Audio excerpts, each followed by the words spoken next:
శుభాకాంక్షలు. ఇప్పుడు సార్ వాళ్ళు అన్నీ చెప్పారు, స్వాతంత్ర్యం గురించి అన్నీ తెలుసుకోవాలని.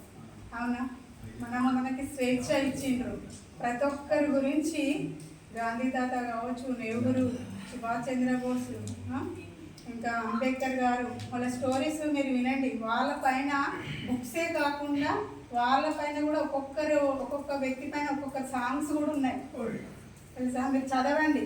బర్త్డేలకి మీరు గిఫ్ట్ తెచ్చుకుంటారు కదా, అట్లా ఒక్కొక్కరిది ఒక్కొక్క హిస్టరీ ఉంటుంది.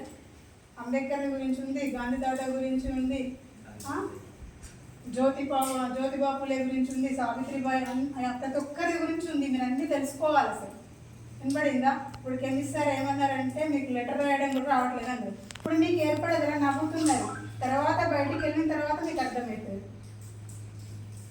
మన మాతృభాష తెలుగు, అది రాయడం రాకపోతే షేమ్గా ఫీల్ అవుతాం తెలుసా. మీ తాతలో మీ నాన్నమ్మలో ఎవరో ఉండరు అనుకోండి, అరే చిన్న రారా ఇది ఏంటి, ఇదేదో వచ్చింది లెటరు, ఇది చదవండి రా అని చెప్పేసి అని అంటారు. ఇది రాయండి, పోనీ చదువుతారు కావచ్చు. ఇది రాయరా అని చెప్తే రాయడం రాకపోతే ఏమంటారు, నీకు ఎవ్వర్రా చదువు పెట్టింది అని అంటారు. ఫస్ట్ అమ్మ నాన్న తర్వాత గురువులకు వస్తుంది. అవునా కదా? మీకు ఎన్నోసారి క్లాస్ రూమ్లో కూడా చెప్తాను నేను, ప్రతిదీ చదవడం రావాలి, రాయడం రావాలి, నేర్చుకోవాలి. మీకు ఇంకొక దగ్గరికి మీ ఫ్రెండ్ ఎవరైనా ఉద్యోగంకి వెళ్ళిండ్రు అనుకోండి, అక్కడ వాళ్ళని చూసి మీరు బాధపడతారు. వినపడిందా? సమయం, టైం ఫస్ట్ మీ లైఫ్